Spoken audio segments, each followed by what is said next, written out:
जैसा कि हमने बात की कि हमारे पास 3 डिफरेंट मेथड्स हैं टू प्रिपेयर अ प्रोब। अभी हम बात करेंगे रैंडम प्राइमिंग मेथड की in detail, how we can prepare a radio labelled probe using random priming method. Random priming method में the most important thing is the oligonucleotide primers.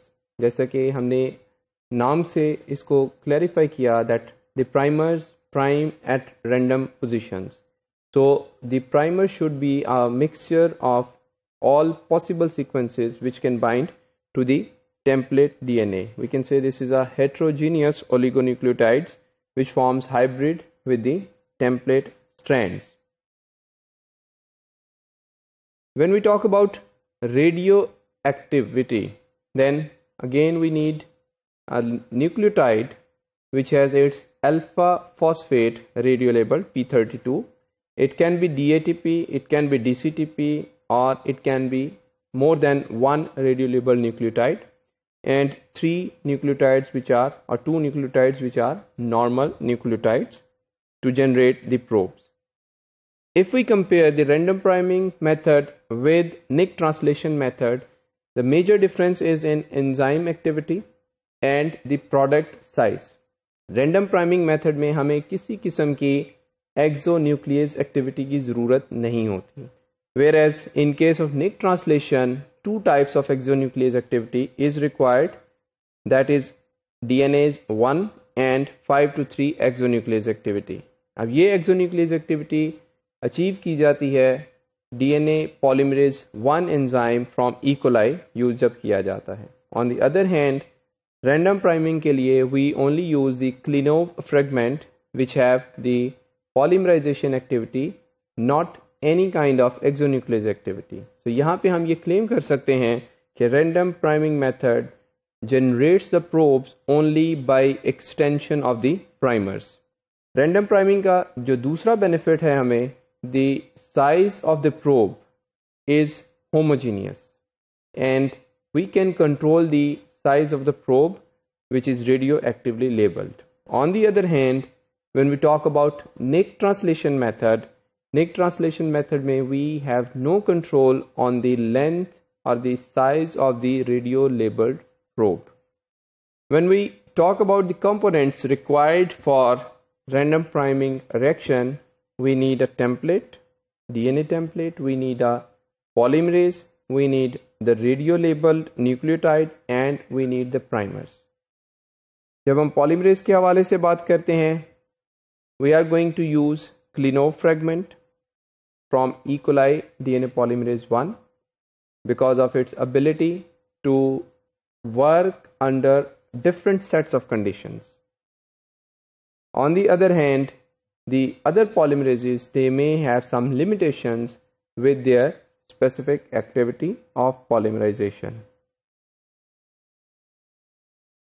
The radioactivity or the radioactively labeled probe by random priming method is only going to be available by extension of primer instead of replacement of any other existing strand. अगर आप इस picture को देखें, this shows you the template और हमारे पास जो primers हैं they are random primers, they bind at different positions.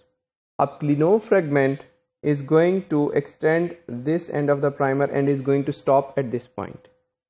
Similarly, the other primer is extended, and in this way all the primers are going to be extended to prepare this new strand which contains most of the radio labeled nucleotides.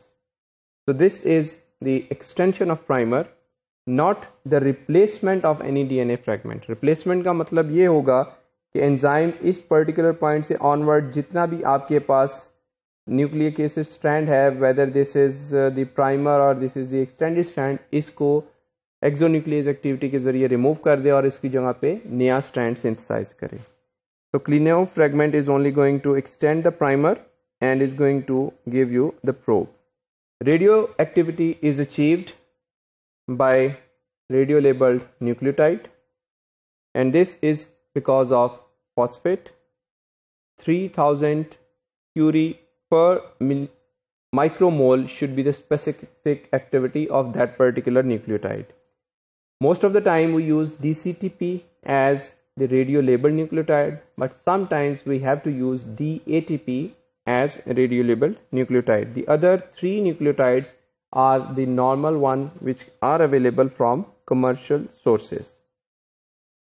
During the synthesis of the new strand, अगर 40 से 80% तक radio labelled nucleotide incorporate हो जाता है newly synthesized strand में, that is sufficient enough to give very good activity. And if we talk about the rate of incorporation, 1 out of 25 to 35 nucleotide is always the radio labeled nucleotides incorporated in the newly synthesized strand. Primers are very important. The length of the primer plays critical role. In this case, we use a primer which is 6 nucleotide long. अगर shorter nucleotides length के primers use करें, they are very poor primers. And if we increase the length from 7 onwards, then there are problems of self-annealing. So the hexamer indicates that the length of the primer should be 6 nucleotides long. Then the concentration of primer matters. Very high concentration or very low concentration, both are not good. In case if the primer concentration is very high, it hinders the process and it is responsible for exhaustion of the radio labeled nucleotide. Very low concentration of primer is going to give you heterogeneous lengths of the radio labeled products. As far as template DNA is concerned, the shorter is the template DNA, very few nucleotides will be incorporated and we are going to have problem in the specific activity. If this is a closed circular DNA, double-stranded DNA, then it is not a good template. It should be converted into the straight chain or linear molecule with the help of endonuclease enzyme. Wherever practicable, always use purified DNA fragment to prepare the probe. It is beneficial because जब आप probe prepare करते हैं और अगर आपके पास required DNA fragment के अलावा fragments होंगे, then we are going to suffer from high volume or high level of background when we are going to use that particular probe for labeling or for southern blotting. So purified DNA sample is advisable to use for probe preparation.